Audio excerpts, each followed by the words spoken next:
Yeah, let's go. Okay, so thank you very much indeed for coming along to our session.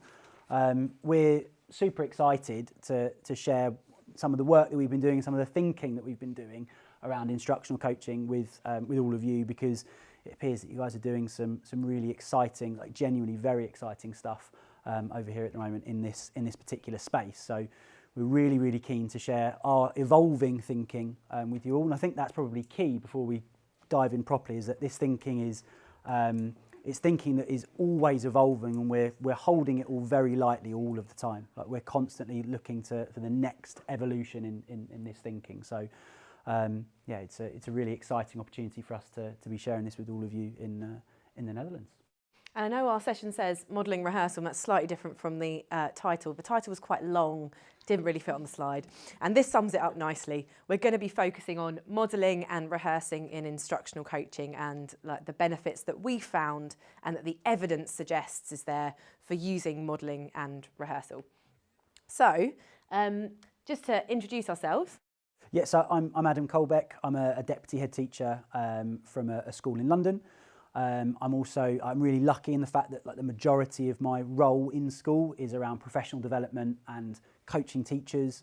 It's something that I'm super passionate about and have been for a very long time. I was saying to a few colleagues earlier, I had a really bad start to my career. Things didn't go very well at all, and so I only kind of really managed to stay in it, really, because I ended up finding people that would kind of really believe and invest in me as a teacher, but also in helping me kind of shape my teaching personality based on, like, who I was as a person as well. So that's kind of what led me into having such a deep interest in professional development and coaching. And now I'm also, in my spare-ish time, I'm also a doctoral student with a particular research interest in decision making. And that's something that really sits at the heart of our approach to coaching. Is it's about positioning teachers as decision makers. Thank you. And my name is Sarah Cottinghatt, and I work with Adam on a lot of coaching stuff. We'll show you some free stuff if you want to watch us coach more after this. I work for StepLab 3 days a week, and then I work with schools 2 days a week, usually on their coaching approach and how to embed instructional coaching into their schools and what we call in the UK trusts, so lots of schools kind of linked together, and how to get instructional coaching working and supporting them, their teachers. And unlike Adam, I was a really good teacher from day one, required no professional development. No. I also found teaching quite hard. It took me about 3 years to get anyone to train me to be a teacher. I kept applying and they kept saying no. So we've both experienced the benefits of having really good professional development, but we've also experienced professional development that wasn't that great as well. So it's a bit of a mission to make sure that professional development in the UK, and we're happy to be here as well talking to you in the Netherlands about how to really improve coaching out here as well. So let's get started. Our session aims are twofold.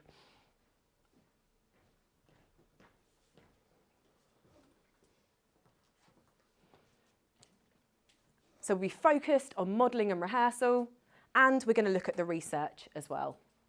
And just to recap what instructional coaching is, I know obviously you've probably had a lot of this today already, but just to kind of recap what we mean by instructional coaching.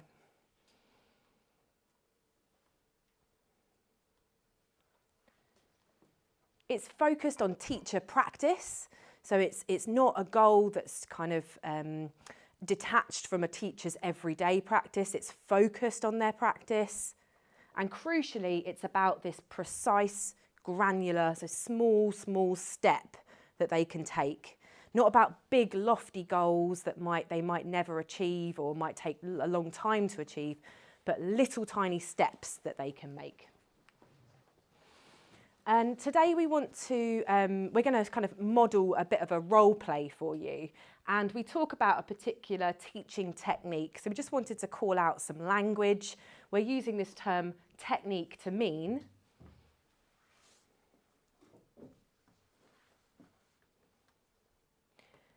and the technique that we're going to be talking about today is a technique called self-interrupt.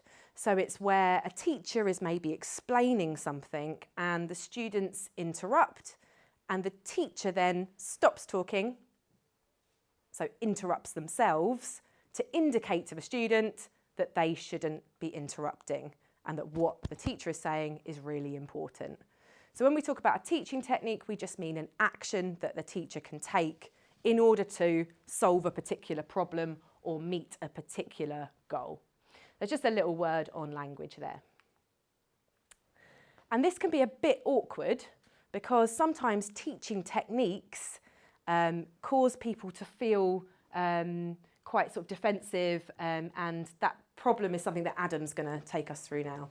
Thank you very much. So yeah, I think what's important to say is that instructional coaching is not about a coach telling a teacher what to do and the teacher then going into their classroom and performing the technique exactly as the coach has shown them, with the hope of getting a pat on the back from the coach who will say, yes, you did that correctly, well done. It's not about that whatsoever, and it can't be about that, because instructional coaching is about preparing teachers for the reality of their classroom. Well, the reality of the classroom is that it's super, super complex. And by complexity, we kind of mean three things. Complex environments are busy, so there's lots and lots of things going on. There's lots of different elements in that room.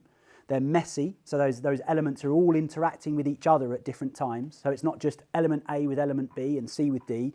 It's A with B with C with D with F with G with H with Z. All of those different interactions happening. And complex environments are also really unpredictable. So when we put two elements together in a complex environment, we don't really know what we're going to get. And that, I think, busy, messy and unpredictable describes a classroom environment pretty well. So what do we need to be really good at to thrive in a complex environment? We need to be really, really good decision makers. We can't have too much of a predetermined plan about what it is we're going to do when we walk into the room, because unpredictable things are going to happen. So if we're going to have teachers who are decision makers, what they need to have is agency. So agency, we think, has two elements to it. So it's teaching techniques.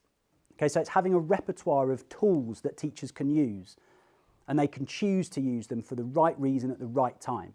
So they need to have a large, wide range repertoire of teaching techniques. But they also have to be operating in this supportive environment. It's no good teaching teachers to use all of these different techniques and then expecting them to go off and make these wonderful decisions in their classrooms if we're going to constantly come in and go, well, I told you how to use self-interrupt last week and you didn't do it when I came in the room. You really need to do that next time. We're not going to get decision makers if that's what we do. We need to create an environment that platforms teachers as decision makers and remains curious about the decisions that teachers make in the moment. Why did that teacher decide to do that technique in that way at that time? What was it they were aiming to achieve by doing that? So that's what sits at the heart of really good instructional coaching. But we can't get away from the fact that we do need these teaching techniques. Teachers do need to have a wide... Nervous, sorry. Teachers do need to have a wide range of techniques that they can draw on. Otherwise, what have they got to actually make their decisions with? So we think that one way that we can really effectively develop teachers' techniques, but also their decision making about which technique to use at which time, at which moment, for which reason, we think that two mechanisms that we can use to help teachers develop those things are modelling and rehearsal. And that's what Sarah's going to give us a bit of an overview of now. So just to make it really clear what we mean by modelling and rehearsal before we show some examples, with modelling, what we mean is an observable example of the teaching practice. So that could be the coach modelling it live, or it could be looking at a video of a teacher doing the practice in a classroom. So those are the two types of model you tend to see. And what that provides is this kind of visual, or if it's an action step, a technique that's more about planning, a kind of oral guide to how to do it. And rehearsal is structured practice. It's not just about getting up and trying it out. It's far more structured around the elements that make the technique work. And we'll show you what we mean by that in a moment. It's done in a calm setting. So what we mean by that is you rehearse usually when there's no students there, so that you can keep it less complex than Adam described. And you rehearse so that you can develop as a teacher some fluency with the technique. You start to really get to grips with it. You're not having to think about each step, starting to become more automatic before you step into the classroom and have that complexity to deal with. Anyone who has kind of learnt a musical instrument or does any kind of sport will recognise those kind of stages of rehearsal where you really need to work hard at something in an easier environment before you go and actually do it live in a more complex one. And that's essentially what rehearsal is. And these kind of mechanisms of what makes professional development really good, they go together really nicely. And we're going to show you that today through a scenario. So let us kind of set up the scenario, and then we're going to do possibly the worst acting this theatre has ever seen. Well, speak for yourself. For you. So our kind of, to set this up, we want to show you what we think is the power of using modelling and using rehearsal. So here's the scenario.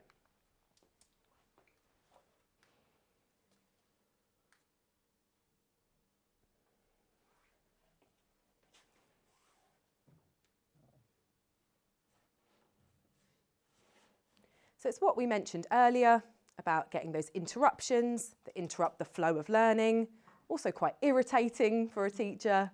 And that's my issue that I'm having in my teaching. And Adam, as my coach, has spotted that. We're going to show you 3 scenarios. We're going to pause in between each one to give you some time to process what you've seen and get a little bit of feedback, and then go on to the next one. The first scenario, Adam and Sarah just agree what she should do. Adam just describes it and sends me off to give it a go. So just describes it and says, off you go, Sarah, give it a go. In the second one, we agree it. Adam also uses that mechanism of modelling to show me what it looks like. And in the third one, it's all happening. We agree it. Adam shows me a model, and he gets me to rehearse it. So, should we give it a go? Let's do it. Okay. Chairs at the ready. As you're watching, just consider this question.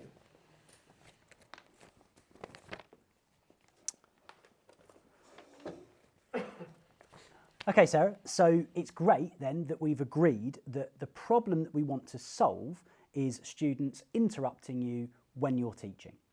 Yeah. So there's something that we can do, there's a technique that we can use that will potentially help us solve that problem. Would you like to hear about it? Yeah, tell me more. Great. So we call this technique self-interrupt. Okay. Basically, what happens is you're interrupted by a student. When you hear that interruption, you break off halfway through a word. You then hold your gaze straight ahead. Okay. And avoid making direct eye contact with the student who's caused the interruption. Mm-hmm. You then hold a pause for a slightly uncomfortable period of time. Okay. And then when you're ready to begin teaching again, you pick up from the beginning of the sentence that you were speaking just before the interruption happened. Okay. What do you think? Okay, I'll go and give that a go. Great stuff. Well, let me know how you get on.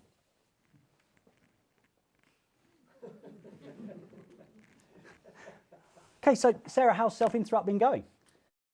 I gave it a go. I'm not sure if I was doing it right though. I wasn't sure what exactly it was supposed to look like. So yeah, I don't think it really had the effect. Or maybe it's just not the technique for me. Maybe it's just not part of my teaching.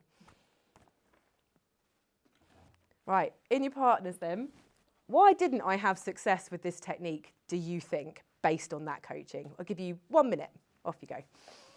If you could talk in English, that would be wonderful. Okay, coming back together, please. Thank you so much. I heard some points. Well, thank you for those who were able to speak in English with this one, because I managed to pick up on a couple of points. One was it was too complex, the instructions that she was given to kind of take away. what is going on today? Who's given us those pens? Sorry. It's actually a research ed pen. That's terrible. One was that it was too complex, and another was also about how it wasn't clear. So the pause, like how long should you pause? Should I pause for? There wasn't really reasons for that, and it wasn't very clear to me in those instructions. What did you have, Anne? Well, we had a really great conversation down at the front here around this idea of the teacher owning the solution. So essentially what I've done there is I've gone, okay, well here's a solution, Sarah, would you like it? Like, yeah, okay, I'll have it. Here it is, here's what I think the solution is. I've got a picture in my head of what I think this solution is, but as you were saying, it's mine at this stage. There's been no opportunity for Sarah to integrate that into her mental model of teaching, into her model of that situation. I think it was a really, really great point to make. Brilliant. Let's see if we can move one step further then in scenario 2. And here's the question we'd like you to consider for this one. Nice and simple. Okay, so Sarah, it's great that we've agreed then that the part of your teaching, the teaching problem that we want to try and solve is this situation where students interrupting you when you're teaching. So we've got a technique that we can look at that will potentially help us solve that problem. Would you like to see me model it? Yes, that'd be great. Great. So before I model it, there's 4 things that I want you to try and watch out for. Mm-hmm. The first thing is that I'm going to cut off halfway through a word. The reason I'm going to do that is because if I cut off at the end of a word, I might send a message to students that actually I'm just stumbling over my words and I've forgotten what I'm going to say next. By cutting off halfway through a word, I make it really clear that I'm stopping because I've been interrupted. Okay. The second success criteria to look for, the second thing to really watch how I do in this model is that I'm going to hold my gaze straight ahead. Okay. I'm not going to make any direct eye contact with the student who's interrupted. The reason for that is that if I make direct eye contact, that might end up becoming a little bit of a conflict between that student and I. I want to avoid that, so I'm going to keep it anonymous at that stage by looking straight ahead. Okay. The third thing to notice is that I'm going to hold my pause before I start teaching again for a slightly uncomfortable length of time. Okay. That's so that I can send a message to everybody that I've stopped because I'm really unhappy about this interruption. Mm-hmm. And I'm not going to begin teaching again until I've got everybody's attention, because what I'm about to say is really, really important. Okay. The fourth thing to look for is that when I begin teaching again, I'm going to begin from the start of the sentence that I was on when I was interrupted. That's so that students who were listening don't have the flow of their thought interrupted by me picking up from exactly where I was. Okay. Okay? Right, so you know what you're looking out for. Yep. I'll now have a go at modelling it. I'm going to model this for a lesson that I'm going to teach tomorrow afternoon. Okay. I'm teaching about the Stone Age.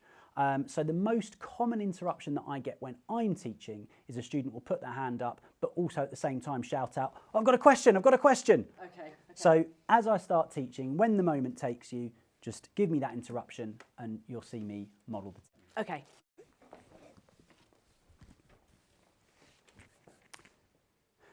During the Neolithic period of the Stone Age, people lived... Oh, sir, I've got a question. During the Neolithic period of the Stone Age, people lived and worked as settlers rather than hunter-gatherers. I'm sure that's correct. Historians in the room. Okay, so what did you notice then about where I cut off? Yeah, it was literally as soon as you heard the interruption, you stopped. You didn't go to the end of a sentence, you just stopped. Absolutely right. And what about the gaze that I held, that second success criteria? Yeah, what did you notice? You didn't look at me. I didn't feel singled out or like I should respond in some way. It was just like straight ahead. Brilliant. And what about the length of the pause? What did you notice about that? Yeah, that was really good, because that was actually longer than I thought you were going to do it for. It was like slightly uncomfortable, because it was kind of like, okay, right, okay, I need to listen. Yeah, that was really good. Great stuff. And then the last one then, what did you notice about where I picked up from after the interruption when I then began teaching? So you looped back to the beginning of the sentence, and I think that was good because your pause was so long, but you people and the other kids in the room, or all the kids in the room, could have lost track of what you were saying, so you needed to go back and like restate it. I also think it's important because it's just signalling how important your explanation is. Everyone must be listening. I need to go back to the beginning of that sentence. I thought that was really powerful. That's excellent thinking, because what you've also done there is relate that technique right back to student learning. Yeah. All of those success criteria increase the chances that student learning is going to be positively impacted. Great. Okay, so how do you feel about giving that a go over the next week? I'm enthusiastic. Let's do it. Great stuff. I'll see you in a week and hear how it goes. So, Sarah, how's Self-Interrupt been going? I think I definitely know what I should be doing. I know like all of those 4 things that we talked about. And I felt like initially really enthusiastic, but when I tried it out to start with my year 9 class, it kind of went wrong a couple of times, and I think I sort of ruined it a little bit, and they were like, oh God, what is she doing? And I kind of messed it up in practice. So yeah, it wasn't quite the start that I was hoping for. Okay, with your partner then, just 1 minute to think about these 2 questions, please. Okay, should we come back together? Thank you. Yes, thank you. Did you have a, oh, did you, are you just putting your hand up? I thought you would. Oh, thank you very much, thank you. Adam, do you want to say anything? Yeah, sure. We had a really, really good chat over at the back over there about the... Oh, yes, okay, let's go straight in with a question. Oh, I see, yes, very good. Ah. I can't believe that.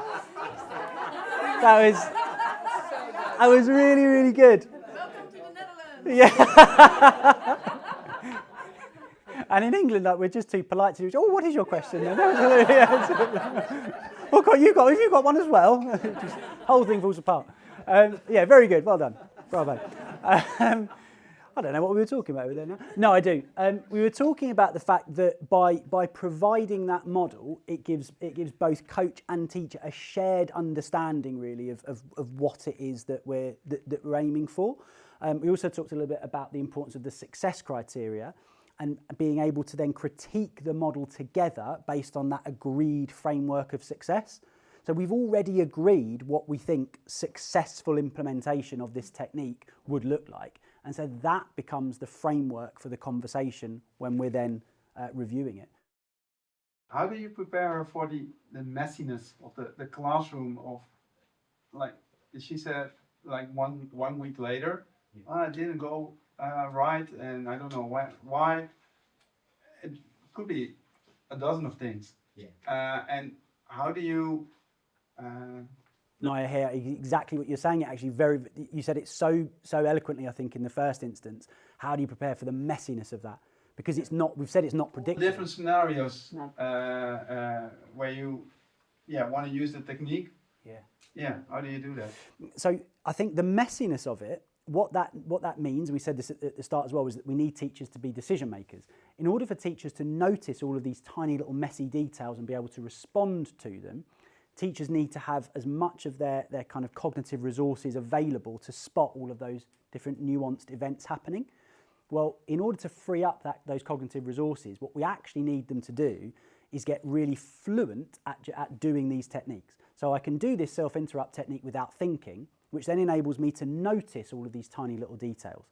Now, it comes back to the conversation that we were having, right, which was such a great one around habit building and habit building taking time. Yes, Sarah's seen me model it, but at this stage, her first go at actually feeling it and experiencing it in her context, in her classroom, with her teaching style, comes when she's in front of the students.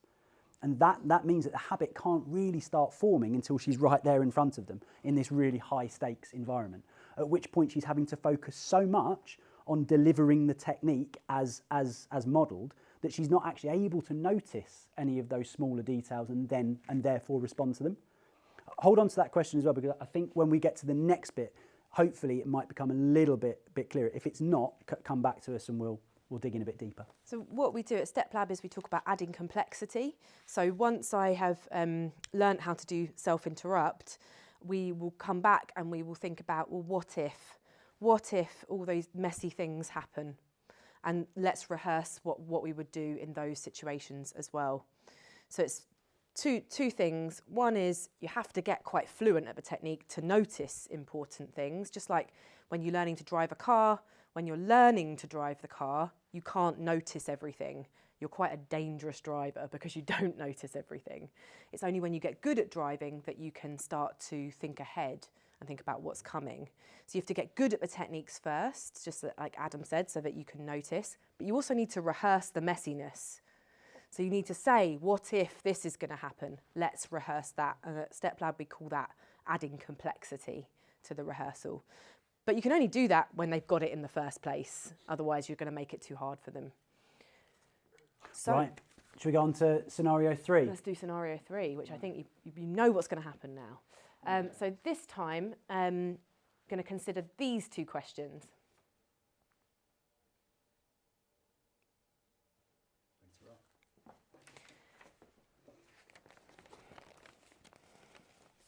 Okay, Sarah, so we've agreed then that the problem that you'd like to solve in the classroom at the moment is that when students are interrupting you, that's causing a disruption to the learning. There's a technique that we can look at and that I can model for you that might help solve that problem. Would you like to see it? Yeah. Great. So in that case then, as I model, I want you to watch for 4 things, 4 success criteria. The first one is that I'm going to break off halfway through a word. I'm going to do that so that it sends a message to everybody that I'm breaking off because of an interruption, not just because I'm not sure what to say next. The second success criteria is that I'm going to hold my gaze straight ahead. I do that so that I avoid making direct eye contact with the student who's interrupted, because that could lead to a bit of a conflict between myself and the student. The third thing to watch for is that I'm going to hold my pause for a slightly uncomfortable length of time. That sends that message to everybody that I've stopped because I'm not happy about that interruption, and I won't be continuing until I've got everyone's attention back. And the fourth success criteria is that when I then begin teaching, I'm going to pick up from the beginning of the sentence that I was on when I self-interrupted. That's really important because that means that students who were listening and had their train of thought interrupted by the student interruption get to have their thinking refreshed. Yeah. Okay, so I'll model it. I'll model it for a lesson that I'm teaching tomorrow. It's a lesson for a Year 3 class about the Stone Age. The most common interruption that I get is when students put their hand up but also call out at the same time, "Oh, I've got a question, I've got a question." I've even had that in a lesson that I was delivering earlier today. So when the moment takes you, when I start teaching, pop that hand up, call out, and then I'll model the technique. During the Neolithic period of the Stone Age, people changed from being... Oh, I've got a question. During the Neolithic period of the Stone Age, people changed from being hunter-gatherers to being settlers. Okay, so let's run through those success criteria then and tell me what you noticed. So first one, breaking off halfway through a word. What did you notice and what do you think the impact would be? Yeah, I thought it was really good because you did it immediately as soon as you heard the interruption, and it signalled that interruptions are not okay in my classroom. Excellent, okay. And in terms of the second success criteria, what did you notice about that, which again was me holding that gaze straight ahead and not directing to the student? Yeah, it was good because it was like you looked a bit annoyed, but you weren't directing it at the student, inviting any conflict. Brilliant, and that's the impact of that one. It avoids the potential of that conflict. What about the third success criteria, which was holding that pause for that slightly uncomfortable length of time? Yes, that was longer than I expected you to hold it for. I thought it was really powerful because it meant that everyone kind of got the idea that this is not okay and we shouldn't be doing that. Great stuff. And then that fourth success criteria, picking up from the beginning of the sentence that I was on when I was interrupted. What did you notice about that, and what do you think the impact of that would have been? Yeah, I thought it was really good because it meant, just as you said, that everyone could refresh and pick up the thread of it. So it would mean that nobody lost the learning there because they could pick it up. Exactly right. Okay, so let's think then about how you might put this into practice in your context. Okay. Which class that you teach do you think you're most likely to get an interruption in? It's the one that you saw, Year 9, Wednesday afternoon, nightmare. Okay, and what's the nature of the interruption that you get? For me, it's that hands up but calling out. Is that the same for you, or is it something different? No, they just like whisper all the time. So I think if you could just interrupt me by like pretending to kind of whisper, yeah, that would be really good. Okay, good stuff. In that case then, if you start teaching and then I will interrupt when you started teaching with that whisper, and we'll see how we go. Okay. Right, so I'm teaching so tomorrow I'm going to be teaching them about persuasive writing, focusing on the rule of 3, and I know what I'm going to say, so I'll just go straight into it. Great stuff. Okay, Year 9, we're going to recap persuasive writing, and we're going to focus on...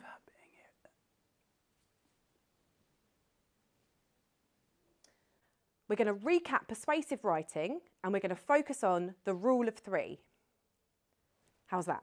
Yeah, great stuff. I think the first thing that really jumped out was that you cut off halfway through that word, and it was really quite clear that it was quite an abrupt stop. I certainly got the message that you were stopping because you were unhappy with the interruption that I'd given. Okay. I noticed that during the pause, there was a temptation to look at me, the person I did. who had given the interruption. Completely normal. So let's run it again, but this time let's put a little bit more emphasis on that second success criteria of holding that gaze straight ahead. Okay. Okay, Year 9, we're going to recap persuasive writing, and we were focused on that technique of the rule of 3. And you'll remember...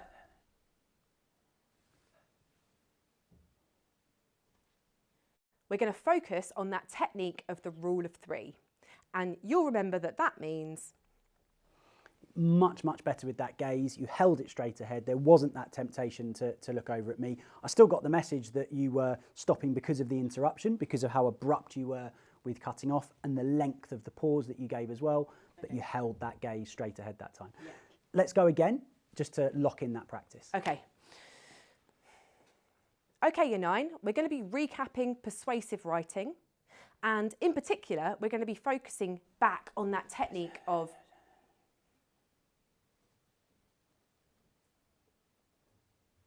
And in particular, we're going to be focusing back on that technique of the rule of 3. One more time, just to really lock in that practice. Brilliant. I love going in multiple rounds of practice. It's really energising. So do I. And it locks it in. Okay, Year 9, we're going to be recapping persuasive writing, and in particular, that technique that we looked at last time, the rule of 3. And you'll remember...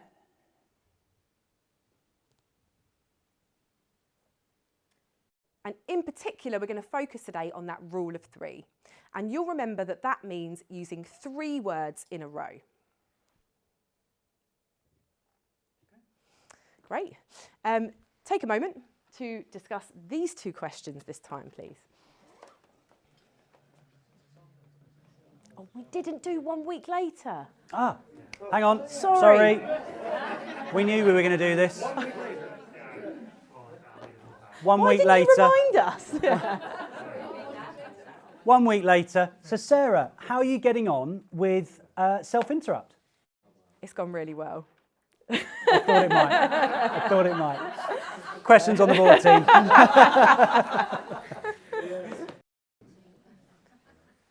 I had some really good points about the precise feedback that you gave me, and then making me go... I loved it. Encouraging me to do multiple rounds of rehearsal to really lock it in and get that fluency that we spoke about in that calm environment. But also talking about the importance of rehearsing an actual thing the teacher is going to do the next day or very soon afterwards. So it's very realistic, it simulates for them what they're actually going to do. It's not role-playing something they will never do that's not useful to them. It's really useful for me to take into my practice. Yeah, we had a couple of really good conversations around the benefit of rehearsal in terms of starting to establish that habit. It's something I know you say a lot about, rehearsal, laying the tracks for the habit to form. The reality is that the habit will form in the most part, the habit will form when the teacher is in the class teaching children, right? And when it's actually happening in a naturalistic environment. That's where the habit will form most of the habit will be formed. But what we do with rehearsal is we lay the tracks for that habit formation. We get it to the point where that technique is fluid and fluent, so that when the teacher is in the environment of the classroom, they don't have to think about it as much, they can deliver it naturally, and then they can start to notice some of those smaller details and adapt the technique because of the details that they're noticing. Did you have a question? We discussed, and I noticed you didn't ask her to reflect on her own acting. So you don't ask her, do you think, step 1 or 2, if she felt it, if she was able to do it. Is that the purpose, or would it help, or would it make it stronger or less strong? Yeah, it definitely could. I think part of what we're doing here as well is trying to give you like a really clean example of rehearsal. But absolutely, that is something you could definitely do. So after Sarah's rehearsal, what I could say is, okay, well, Sarah, this first success criteria around breaking off halfway through a word, like, what did you notice about that? Like, how did that, I could ask, how did that feel? Did that feel like you were being more abrupt than what you would ordinarily be, for example? I could absolutely build that in. Another thing that I could build in, which I think speaks to your point, which is also where Sarah was building earlier on, was I could say to Sarah, okay, so Sarah, let's imagine that's not going to work. Let's imagine you self-interrupt, but it doesn't work. What's the most likely thing that's going to go wrong? Sarah might say, well, another kid calls out. Yeah. I could say, okay, great. If that happens, what then? What could we do at that point? And Sarah then thinks that through with me. That question, what if, or imagine. So what if this happens? Or imagine a situation where you self-interrupt just the way you've done it there, really spot on, and this happens. What do we do then? 2 really powerful techniques for mental simulation of like what could happen, and then you can practice that complexity, as this gentleman was saying earlier on. But only once I have locked in that fluency would we kind of do that, I think, because of cognitive load and not obviously wanting to overwhelm somebody. You also don't want to give them the impression that the technique's not going to work. You want to try it first, and that will hopefully work. Then it's that what if. And a lot of the time it does work as well. A lot of the time, like the technique that you rehearse in the first instance does work. Absolutely, you've got to plan for the adaptation of that technique and plan for if it doesn't go to plan. But you've got to plan from something. We talk a lot about adaptive expertise, right? And teachers needing to adapt their practice in the moment. Absolutely vital, but you've got to adapt from something. And that's that central piece of agency, which is about having that range of techniques, that repertoire of techniques to pull on. Those are the techniques from which you adapt. Unless the teacher's got that really locked in set of techniques, they're not adapting, they're kind of making it up in the moment. And that's far, far harder, a far more difficult place for a teacher to be, I would suggest. That's when I've felt in my career most uncomfortable. At the beginning of my career, when it really did go wrong, I was making it up in the moment. I was sort of trying things and trying to figure out what to do, and does this, well, not quite, that was a bit better, but now it doesn't work, and I don't really know why. Once I had that repertoire of techniques locked in, I was then going, right, okay, this situation feels like I could use this technique. It's not quite working, but I could tweak it like this. I'm adapting from that basis of the technique. It's absolutely crucial, and that's what rehearsal gives you. Gives you that basis, that fluent base from which to adapt. Yeah. Oh, Joan, go on. Yeah, we had a bit of conversation about the coach and the coachee. Is there a difference in experience or skills from the coach and the coachee, or could you be like at the same level and still coach each other? That was a bit of a difference we didn't quite understand. I think you can do either model of like a more expert, less expert in terms of teaching practice, or you can do kind of like peer coaching where everyone's coaching and everyone's the same. The critical thing is that coaches are trained to be coaches.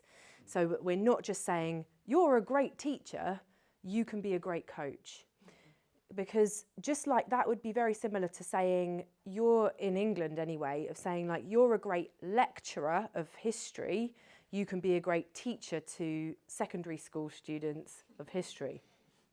Like, it's a different skill set. So as long as we're willing to invest in the coaching training, the research suggests, but also our experience suggests, that you can have models of coaching where someone is less expert. We like to see it as like problem solving together. Exactly. My problem is kids are interrupting me.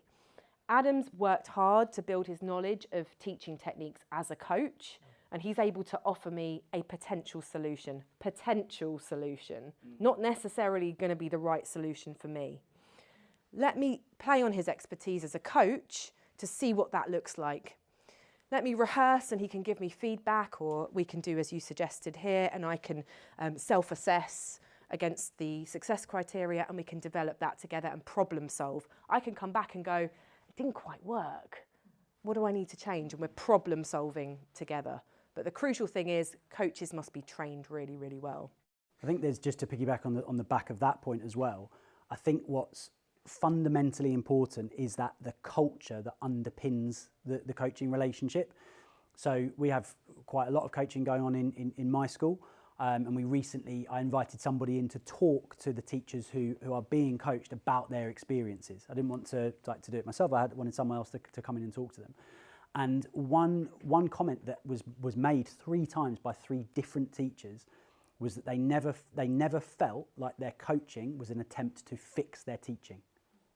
How interesting is that? Because yes, we're talking about techniques, but this isn't about do what I want you to do when I want you to do it, please, and see if you can work out when and what that is. It is absolutely, as Sarah said, it's about the teacher has one particular lens that they view their teaching through. Right? They're having to concentrate on very small things in their classroom at any given time because it's so complex. They've got a really narrow lens, but it's really detailed, really richly detailed. The coach sees way more, right? Because they're not having to focus on the actual teaching. So they see more, but it's less detailed. Coaching is about bringing the teacher's lens and the coach's lens together. And when you put those 2 things together, what you get is clearer understanding of what actually happened for both parties. It's not about coach coming in and going, do this and you'll be fixed. So, yeah, but great question. Really, really lovely push. So we wanted to also share with you, now that you're clear what we mean by model and rehearsal, the research that kind of sits behind this, and that it's not just sort of mad made up things that we think are like crazy fun things to do, you know, when we coach. So I was lucky enough to take part in some research by the Education Endowment Foundation over in the UK. Really encourage you to download the paper. You've probably seen it before in terms of these wonderful laminated mechanisms. But this is them in English. But essentially the paper showed, the paper showed that if we incorporate these things into our professional development, so that's coaching or other professional development for teachers that people use, then it found through over 100 really high quality causal studies that we are more likely to change teacher practice, which is a really hard thing to do, and impact positively on student learning. So actually see positive impact on student learning through professional development. And the paper showed that these 14 mechanisms were kind of driving factors behind good kind of professional development that has that impact. And you'll notice that modelling and rehearsal are in there. So this is not something that, you know, it's just somebody's feeling that it's nice to kind of have. These are backed and supported by evidence on studies of professional development on teachers. But we run a lot of this professional development.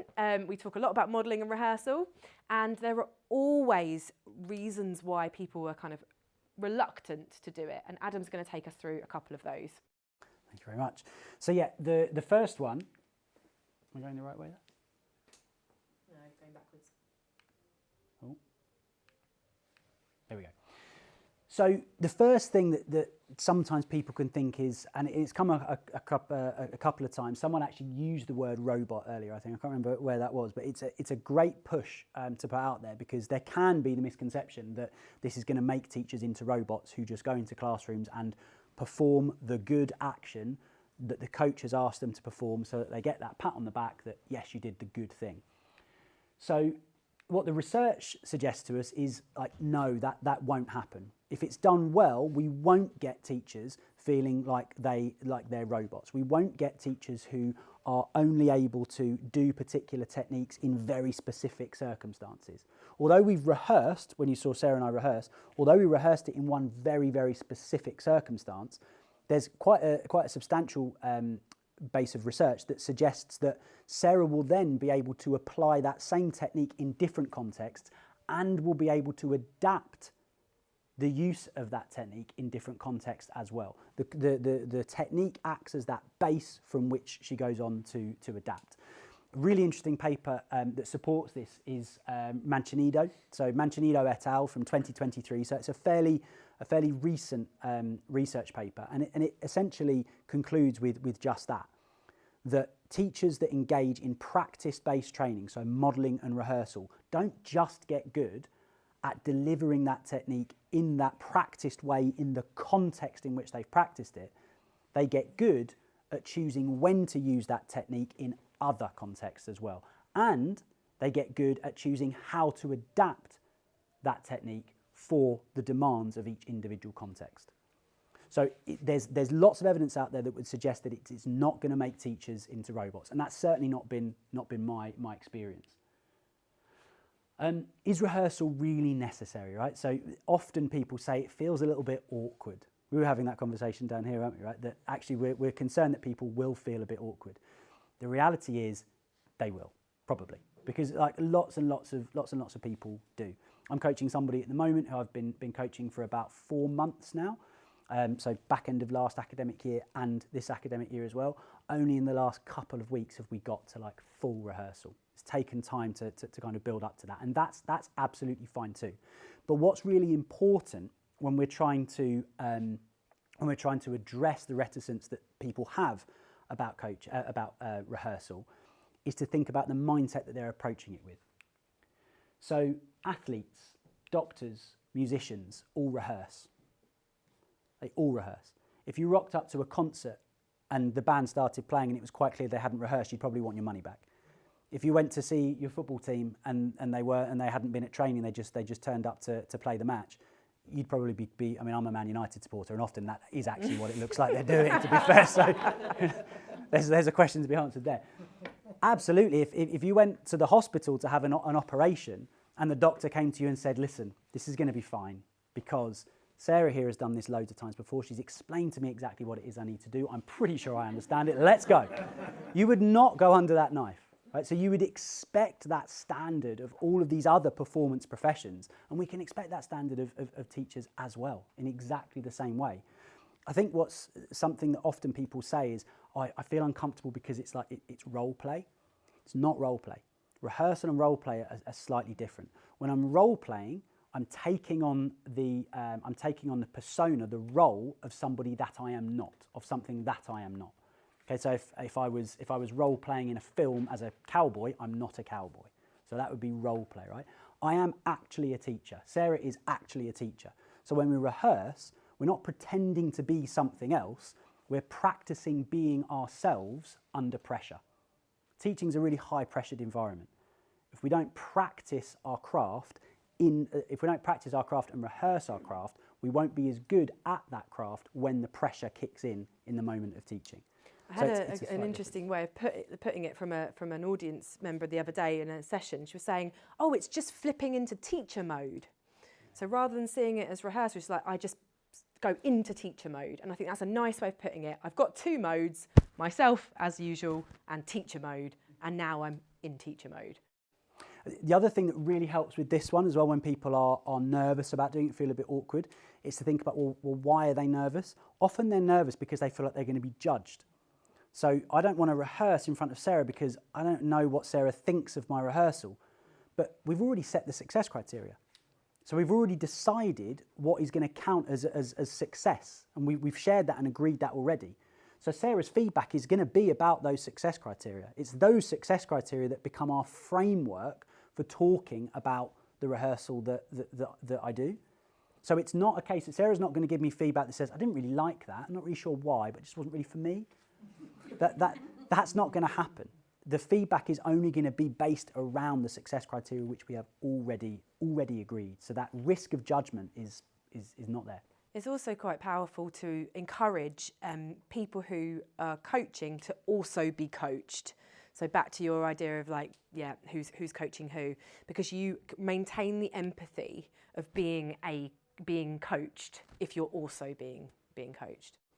And building on that point, so I'm the deputy head in my school, and I coach probably five or six people a week. But I also have coaching from one of our reception teachers, who I spent a year training her to be a coach. But I have coaching from her. In the hierarchy of the school, if you want to think about it like that, I'm above her. We don't tend to think of it like that, but you could if you wanted to. But I have coaching from her because she's a reception practitioner. And she's a reception specialist, so like the 4 and 5 year olds, and I teach that class once a week, and I want to get better at it, and so she coaches me. Yeah. Okay. Okay. We just want to show you like this is happening this modelling and rehearsal is being used all over the UK and in other countries as well. We just wanted to show you that it's more than just us standing up and acting some stuff out. So we've got some really nice footage of a coach in Adam's school. So this is Matt with the tie. And he is coaching his coachee Frank, who's quite a new teacher. And what Frank was doing that they agreed was a kind of problem was that when Frank was giving feedback to an individual student in the lesson, he was turning his back to the rest of the class. And so the rest of the class started to talk and mess about, basically. So they've agreed that the step they're going to work on is Frank moving over to a child that he wants to give feedback to and giving the feedback whilst also positioning himself so that he can scan the classroom. So you're going to see Matt modelling that to Frank, and then we'll show you the rehearsal. Okay, so now we've gone through the success criteria, why don't I model it and show you how it's looked, and really keep an eye out for those different points on the success criteria as I do it. I'll talk it through as I do it. So, if we imagine that you want to give feedback to, let's say, these children at the back of the room, and at the moment what you're doing is you'll kind of approach these children from here, and you've only got these children in your periphery, if anything, whereas you've got the majority behind you that now you have your back to, giving them the opportunity to be able to task. So what I'm suggesting is you think more carefully, you come and stand in a position that you think you can see the majority of children. And then that's that second point of pause. Is this a good opportunity to give feedback? Now you can drop, obviously giving your feedback, but that final point of be seen checking and that obvious craning of your neck, even though you're still talking to this person, you can obviously keep eye contact, but you're flitting back the entire time, being seen checking. So let me just show you that all in one more kind of fluid movement without breaking down. So I'm coming over to give these children some feedback. Standing, pausing, drop, and then being seen, checking and monitoring the levels of engagement across the classroom. How does that feel? No, that looks good. So as you see there, we've got a model that was narrated as well, which was really nice.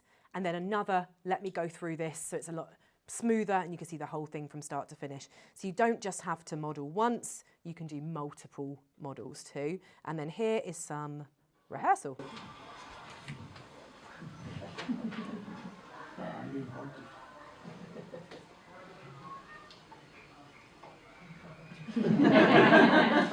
One second.